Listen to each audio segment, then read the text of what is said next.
Callie is going to talk to us about the Chinese beauty standard. I had to figure all of this out. I've asked plenty of questions myself already to Callie about what does that mean exactly. And so it's been sort of fun for me following this as well.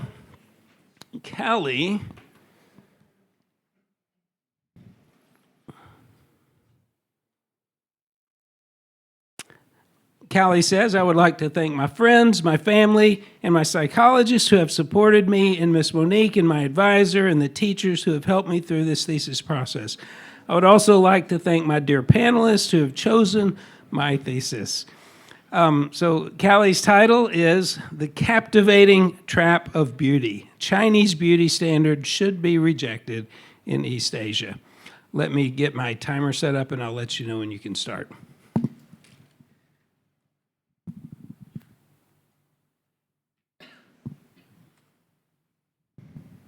All right, you can start when ready. Mirror, mirror on the wall, who is the fairest of them all? Snow White is the fairest of them all, the mirror whispered. But this mirror is not innocent. It is biased by harsh and unrealistic beauty standards. Why Snow White?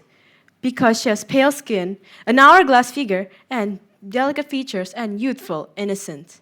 These fit perfectly into the Chinese beauty standards. Today, these standards control the minds of many young people with Chinese dramas and influencers. The Chinese beauty standard dates back to ancient China with foot binding or lotus feet. Chinese women started foot binding as young as ages 2 to 4, wearing embroidered shoes smaller than their feet to crush their feet into the desired size. But now, the Chinese beauty standard has shifted from preferring a pale skin and skinny body to favoring large eyes and very slender legs, known as chopstick legs. Although the Chinese beauty standard has shifted, it still has influences from Western countries. But it also still maintained their Asian characteristics with strict rules that negatively impact both physical and mental health. The Chinese beauty standard should be rejected due to 3 factors. The rapid rise of the Chinese beauty standard on social media, plastic surgery has detrimental effects on social-emotional factors, and lastly, plastic surgery is a poor investment. In 2016, there were various beauty challenges on Chinese social media. Beauty challenges such as the A4 Waist Challenge. These standards have influenced many women and also impacted many people, such as teenagers, young adults, and even adults themselves. And not only that, but they also promote cosmetic procedures like rhinoplasty, which sharpens and elevates the nose, are the most common, while zygoma and mallar reduction reshapes the cheekbone and jaw for an oval face shape. And neuromodulators injections slims the face for a similar effect. Today, the cosmetics procedures do not only focus on the face, but also the entire body, such as slimming of the calf, lengthening the legs, creating pointy elf-like ears, and elevating the skull. This topic also impacts the world, since the Chinese beauty standard has influenced many countries such as Indonesia, Korea, and Western countries. With many Chinese dramas and many influencers spreading through social media, this has impacted many people, and despite the dangers and financial burden, they still commit on following these beauty standards. Why should we let a single beauty standard corrupt our perception of beauty when the world is a huge canvas painted with many individualities and shades? Beauty is like a field of flowers, where every flower has its own color, fragrance, shape, size, and even the withered flowers still maintain their beauties despite reaching the end of their lives. We should be discerning with the Chinese beauty standard because of the rapid rise of the Chinese beauty standard on social media, influence, and harmful impacts on individuals. Firstly, with many pictures edited, and with the rise of celebrities and from heavy influences, people will find surgery as a way to solve their body image problem. Still, Most of the time, these surgeries will lead to obsessions. And with more influencers promoting the beauty standard, the perception of the people will change to become more unrealistic. Women's perception of body image in Chinese societies is more pressured than men in both cultural and societal norms, especially with the influence of social media and influencers. Women's awareness of their bodies has increased. However, so have the negative effects. A survey of Chinese body image conducted by Duan Wang states that boys and girls do not have the same perception of body image and their appearance. From this survey, it is shown that women have shown more anxiety about their appearance than men. One of the questions asked in this survey was for participants to rank themselves in terms of satisfaction of their appearance from a scale of 1 to 10. Women, 8 out of 10 women are more anxious about their looks, while only 5 out of 10 men are anxious about their appearance.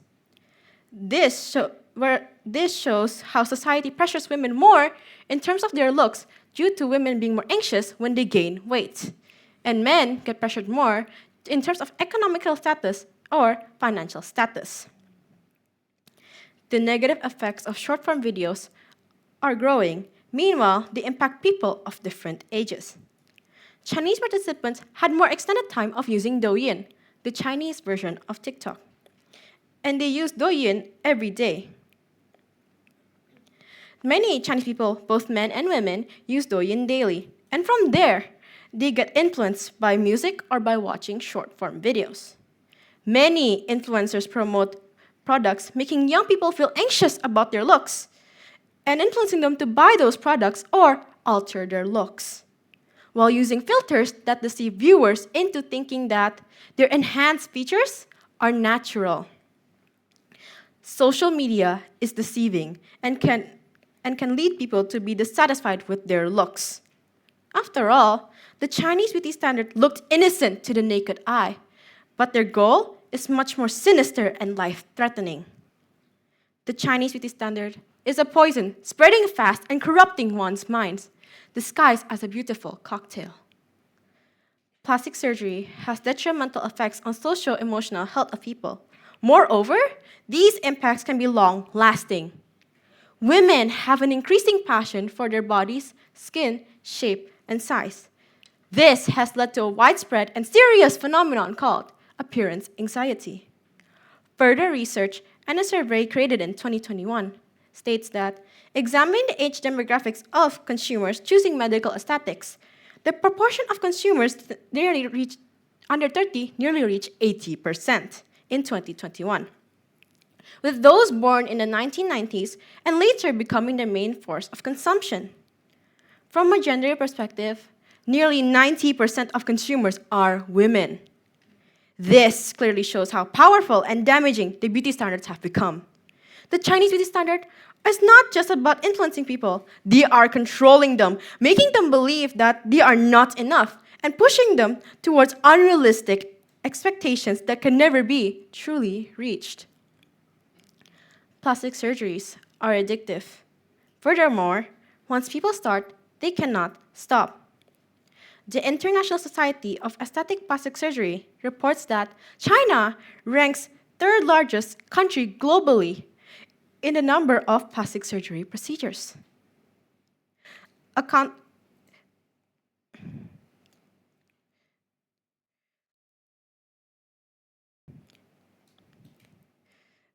For approximately 13% of those procedures conducted worldwide.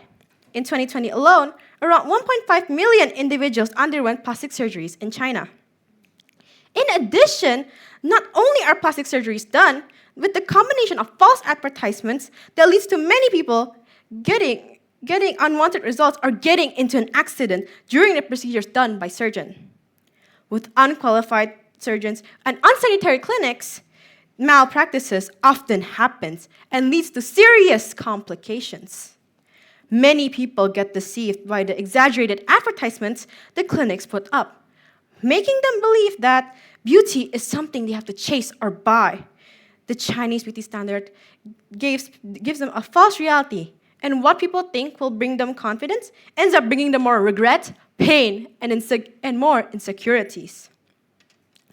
The result after having plastic surgery is unrealistic. Furthermore, it could be harmful. Plastic surgery or cosmetic surgery has increased a lot in the recent decades. Surgeries such as liposuction, double eyelids, and nose surgery are more popular, and many more are popular than before. This heavily impacts the person's self-confidence, and hearing comments about their looks impacts them negatively, and they will seek ways to achieve people's expectations and social norms. In March 2024, 18-year-old Cho Chuan from Zhejiang spent 4 million yuan over 100 plastic surgeries in 5 years.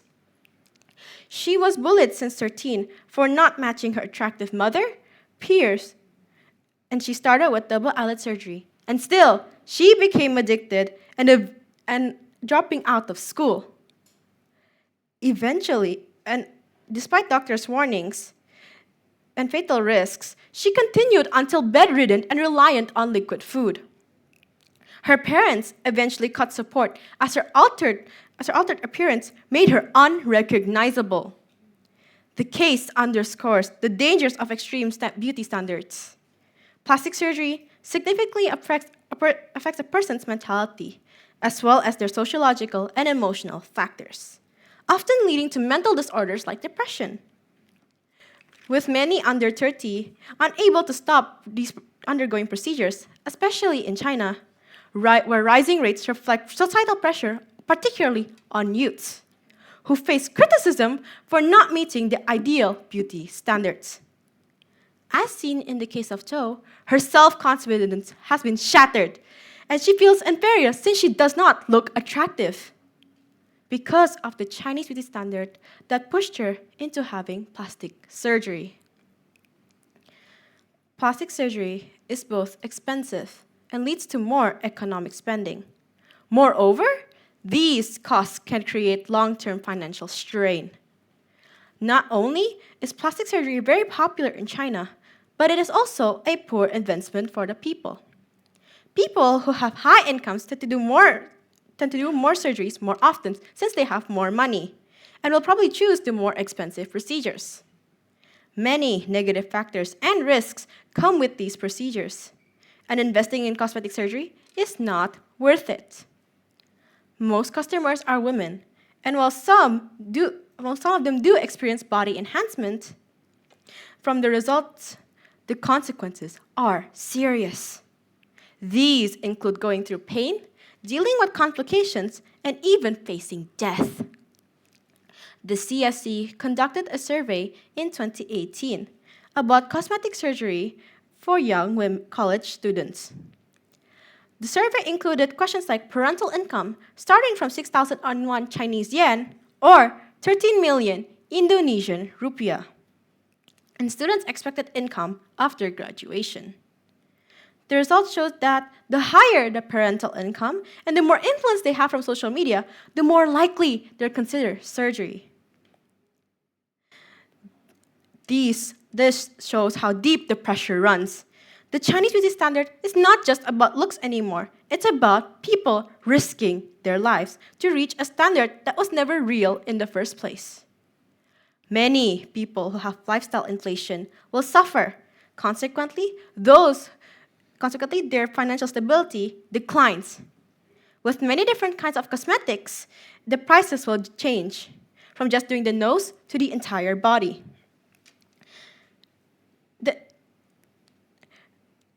With Chinese beauty market having inflation, cosmetic surgeries will have an increase of price in procedures and increase in price for the medication. For members of China's Generation Z, having cosmetic surgery is a way to stand out in an increasingly crowded dating scene and job market. China remains a very patriarchal society, said Brenda Allegre, a gender studies lecturer at Hong Kong University who has researched the cosmetic surgery trends. She explains, being pretty ensures success at work and in finding a husband, as China's patriarchal society expects women to look naturally pretty. with rising wealth and parents prioritizing higher education and prestigious colleges, while recent trends emphasize appearance alongside education. Although there are many conflicting views about having a beautiful appearance to get a job, one thing that the government and the media agrees upon is how beauty pageants increase the economy more than just people who have a master's degree to work. The Chinese beauty standard now forces people to believe that their appearance is more valuable than their achievements, and that looking perfect is the key to success, when in reality, it is the key to losing who they are. The quality of plastic surgery depends on how much money the individuals put on the table. Consequently, those with limited funds face greater risks. Although the surgeons with the best reputation might give the customer the results they wanted, that is not always the case. Not only will they charge a higher price, but surgeons do not have the degree needed to do these procedures, and results leading to death from surgery failure. People who are not well off in income will look for a cheaper alternative and would find cheaper clinics. And usually, these clinics are not the best in terms of hygiene, and the results are not what the customer wants. Money may buy you beauty, but at what cost? A case on December 9th, 2020, where a woman in China died after undergoing 6 cosmetic procedures within 24 hours. Liu underwent double eyelid surgery and a nose job, and this was followed by other surgeries she was getting that day. The surgery lasted 5 hours. However, on December 11th, Liu was discharged, but collapsed in the clinic, and unfortunately, she did not survive. From their inspections, common malpractices happens due to 3 factors: lack of proper training for plastic surgeries, illegally exaggerated posts or false advertisements, and lastly, problems with safety and quality control. This is a common problem in China's cosmetic surgery industry. These serious issues shows how dangerous the beauty industry has become. The Chinese beauty standard, instead of helping people feel confident, pushes them into risky situations, lies to them through fake ads, and allows unqualified people to perform life-altering procedures. All of this just to fit into a standard that was never real to begin with. Just like flowers, beauty is fragile and can easily be corrupted by what people say. People's perception of beauty is slowly diminishing due to the corrupted minds and actions of society. However, some people might argue that the Chinese beauty standard gives people confidence and will fit into society better. Although that is true, that the Chinese beauty standard does give people appearance standard and how to achieve it correctly, but the bottom line is that the procedures that people undergo is dangerous. And that the Chinese beauty standard raises people's expectations, not only in society, as well as in work, where employments will hire people who have better appearance and fit into the standard, which negatively impacts them both mentally and physically through appearance dissatisfaction. However, some people argue that people who do plastic surgery is a personal choice, and that no one can force them not to do it. Although it is true that we all have our own personal choice and people have their own free will. But the bottom line is that these worldviews and these standards that corrupt their perception of beauty and adding their own worldviews into beauty. In Genesis 1, verse 26 to 28, from the Bible verse, it shows that God created humans in his image and does not make us for our looks, since we all have our own beauty. In conclusion, the Chinese beauty standard is like the mirror that I told in the beginning, where it is biased on what beauty is and who is the fairest of them all. And as we can see, the Chinese beauty standard has many detrimental effects, since it has the spread of social media, which negatively impacts many people, and the Chinese beauty standard is unrealistic and gives people expectations that they could never be reached. We should change our perception of the Chinese beauty standard, since we all have our different beauties and different ways of viewing and different features, and that all of us cannot be controlled just by what one standard says, since we all are God's creation and have our own beauty, our soul, our mind, and our own story. And God does not create us for our looks, but for our purpose in the world. Thank you.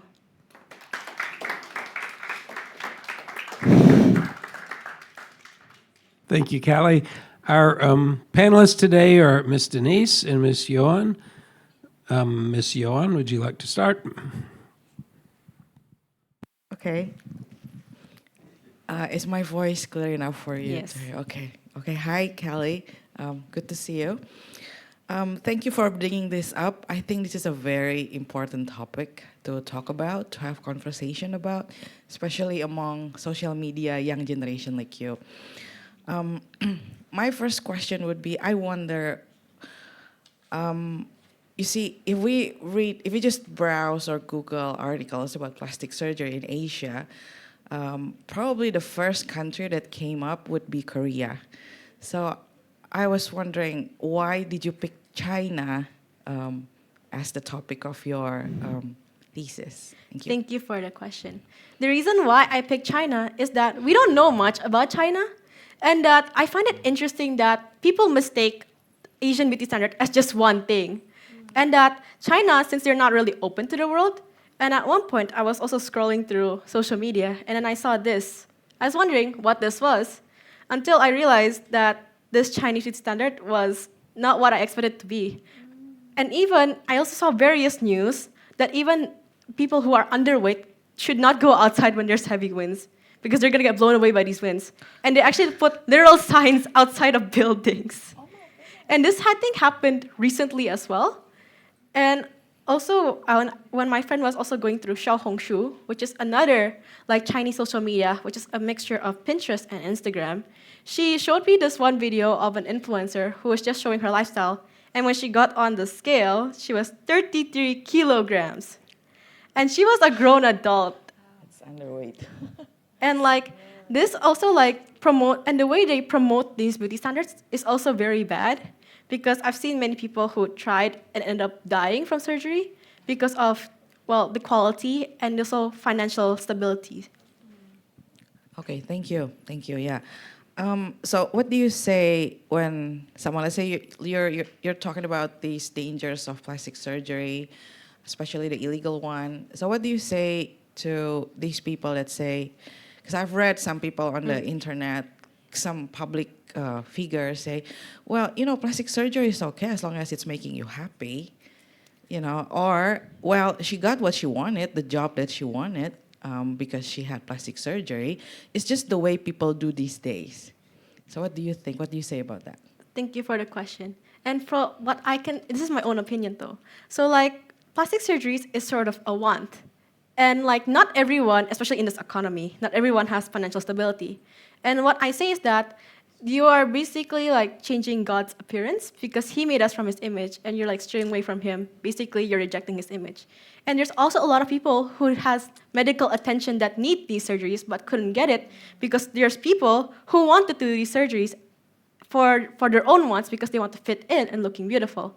While people who need these surgeries, who have medical attention, they couldn't get it because these surgeons are busy with these people. Yeah, that's a good answer. Yeah. So about this concept of beauty. So you talk about the concept of beauty starting from the early China history. Who do you think is responsible for teaching or implementing or planting this concept of beauty to the young generation? I'd say like social media is one of the key factors, because like as you can see now, many people use social media for various reasons, and most of them is entertainment. And like as you know, like teenagers, we're still growing, right? And we're still developing, so we don't know what is the right one and what is the wrong one. And like also maybe like they have lack of education for like seeing that these beauties are not healthy and that you should be proud of your own body, because everyone has their own bodies and we have our own limits. And maybe like they get lack of education due to the fact that, oh, social media looks so enticing. Like even like these pictures of celebrities, you might think like, oh, they look so pretty, I want to be like them. But like you don't know if that photo is photoshopped. So I'd say social media is one of the key factors. I agree. I agree with you. Yeah. So who do you think should be there to to guard or to guide teenagers to make sure that they have the right concept of beauty? So even though they say, let's say they are on social media most of the day, but they still know, okay, this is right and this is not right. So from your research, from all these dangers that they can face if they decided to take any action about getting the concept of beauty that they want, who do you think should be the first one on guard for their children or their teens? I think like teachers in school could be as a good example. Like they could teach children from like a young age that you should not you should not believe what everything social media says or whatever you see, because like they could show them a good example on how to like identify, maybe like showing that you are perfect because you are in the image of God, and that you should not be ashamed of how you look like.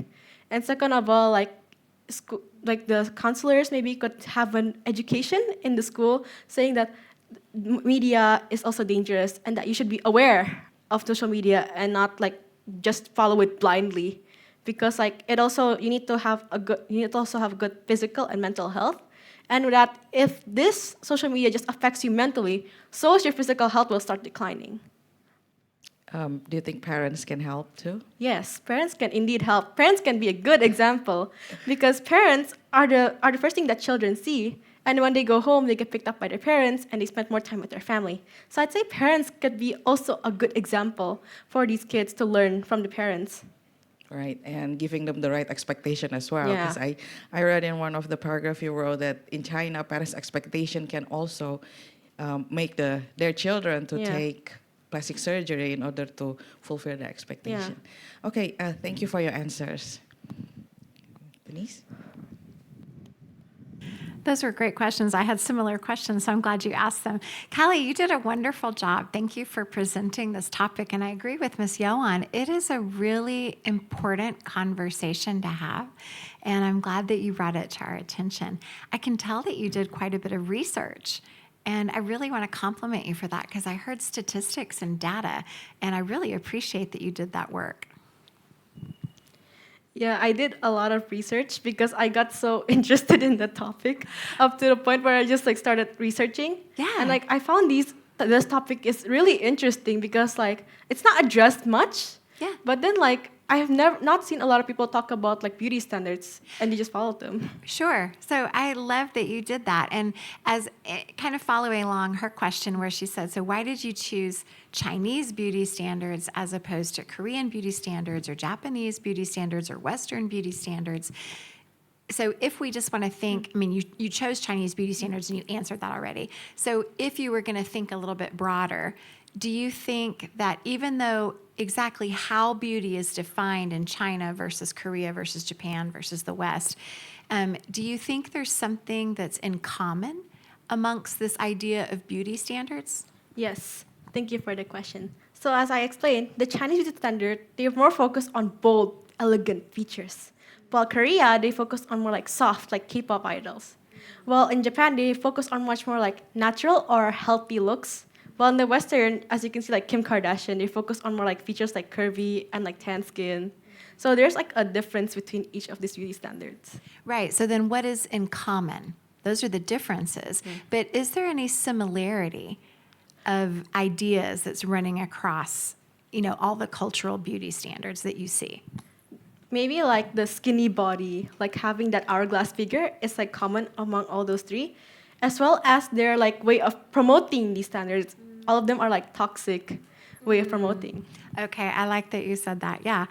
And so if we think about maybe even back behind that, I mean, where do we as humans, and maybe as women in particular, where do we get this idea of beauty? What makes us beautiful or not beautiful? Are we born with it? I mean, how do we get this idea of beauty? Is it the world telling us what it is? Or where does this idea of what is beautiful and what is not beautiful, or whether we are beautiful or not beautiful, come from? Because even before social media existed, I think that was something that was in the world. And so where do you think that's coming from? And like although the Bible doesn't clearly states where these beauty standards come from, but before the fall, like God created Adam and Eve, they don't create it as looks, right? But after the fall, you can see how like the humans are desperate to try and find something, and that the society started from patriarchy, even in the back in the days, that where the husband needs a wife. If I'm not mistaken, there's like one part in the Bible, is it Saul or Samuel who said it, that women should not focus on their looks, but should focus on their duties. That's really close. So I was actually going to quote that, and I was going to argue a little bit with you about this idea that God, I guess the question is, do you think God doesn't care about our physical appearance? He doesn't care about our looks, or he does?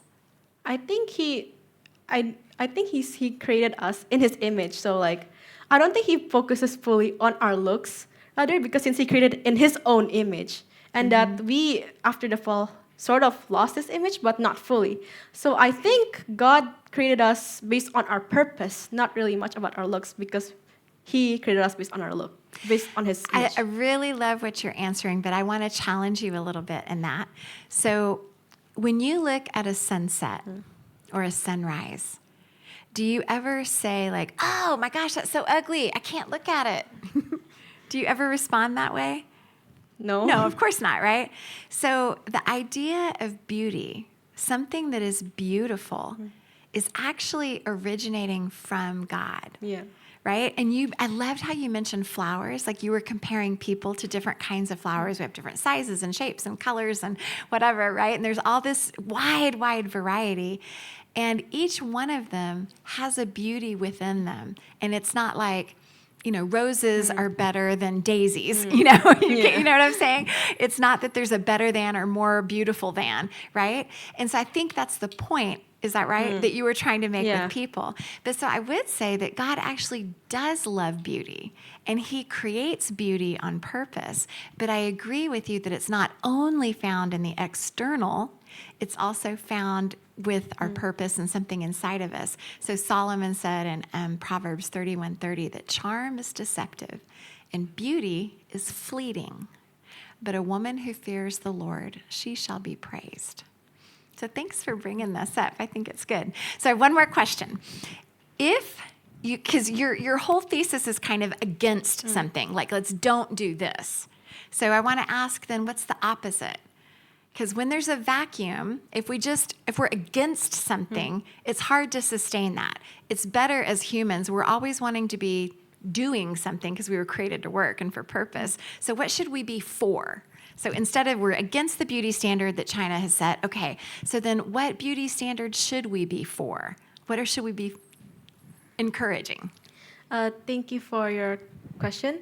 We should be encouraging us like healthy lifestyles. So instead of like, since as you know, our looks does kind of matter in society, but in order to have those looks, we have an alternative, which is having healthy lifestyle, which is a balance of having good sleep, eating healthy, and exercise. Okay. Because one thing that a lot of teenagers now do is that they have lack of sleep. Yeah. And sleep is the main key for us to start living and start functioning. You're because right. people who have 5 hours less of sleep, they are slowly killing themselves because their immune systems aren't able to function correctly. I love your answer. Well said, because our body is the temple of God, right? Yeah. And so beauty is something he's created, and God wants us to steward it in the same way, like stewarding our bodies and taking care of it. That's really, really great.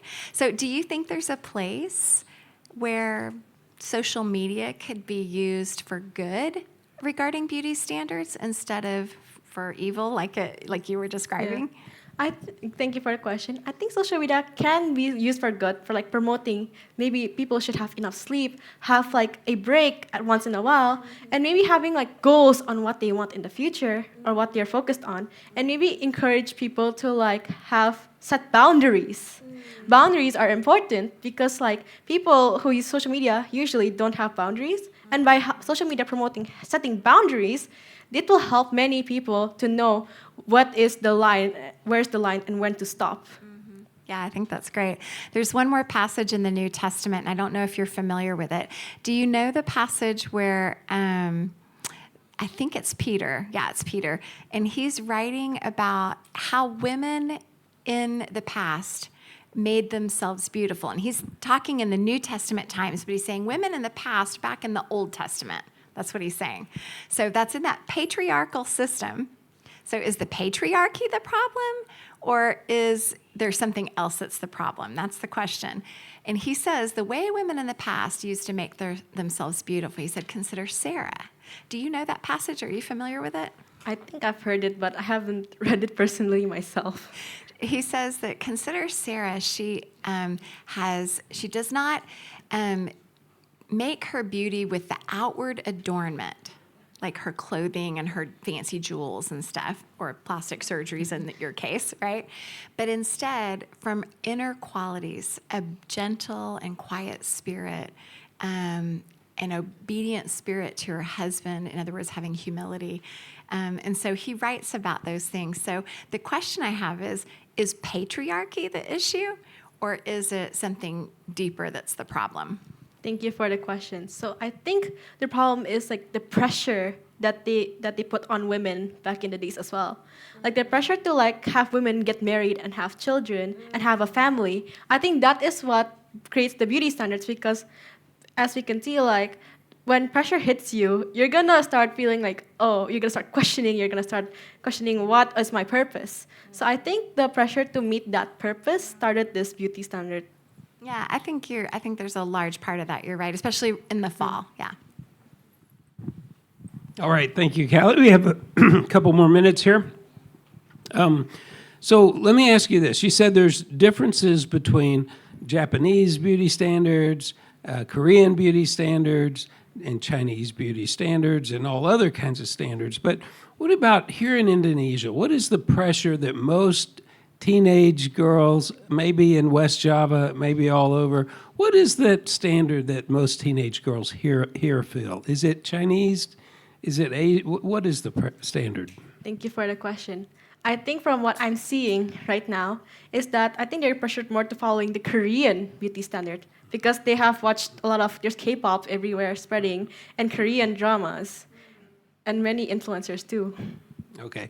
And is it similar in the sense that if you are trying to hit the Korean beauty standard, I think that the idea of plastic surgery to achieve that is also there. Is that right? Yes. Okay. And like the way of them hitting the Korean beauty standards is also similar to the Chinese in a certain way, but the difference is that the Korean beauty standards were teenagers at the age of 17, specifically women, they get a gift of plastic surgery from their parents. Yes, and that is true. I did research on it.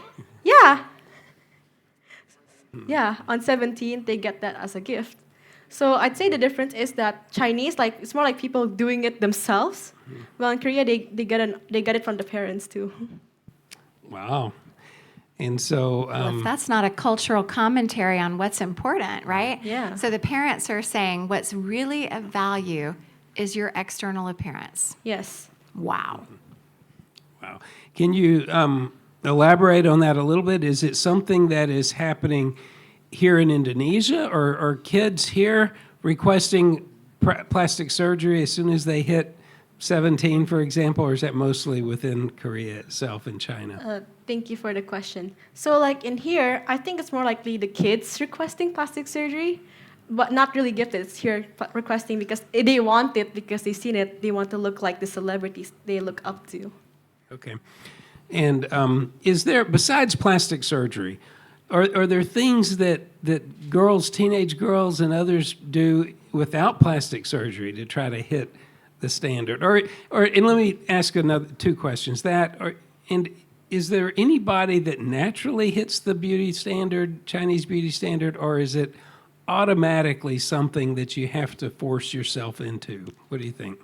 Thank you for your question. To answer your first question, without doing plastic surgery, they will try to do extreme diets, where I've seen a lot of people starve themselves, eating less.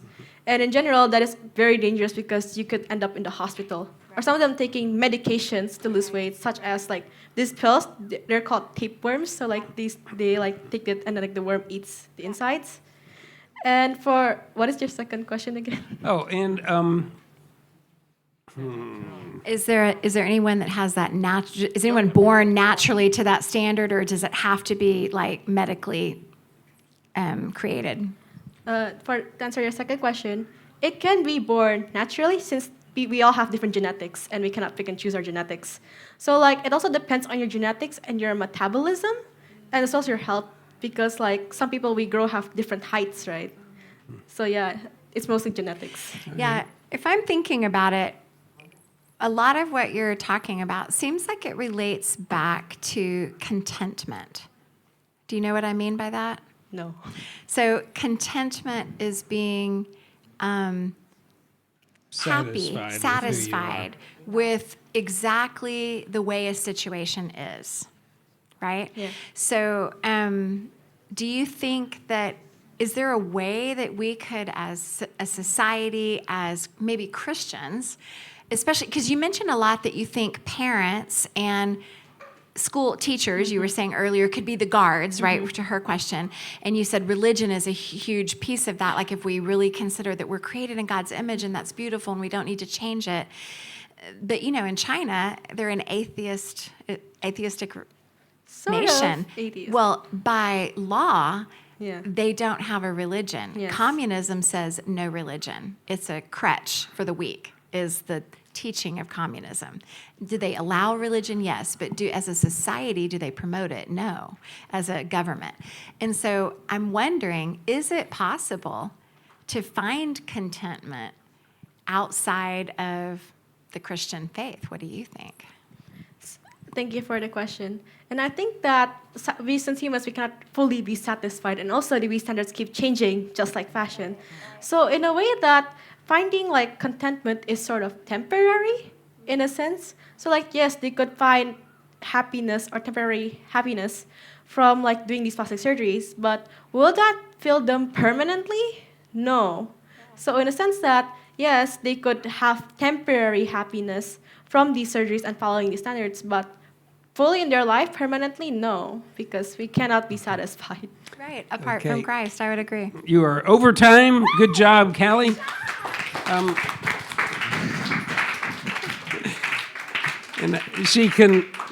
Callie convinced me that I should not do any extreme dieting this weekend. Okay, good. So we're done for this week. Make sure that you show up here again at 9 o'clock is when we'll start on Monday. I can't remember who starts first. Is it Russell? No, Russell said. Oh, Hans, and then Troy. Okay. Oh, Russell's. Okay, so we'll meet Callie.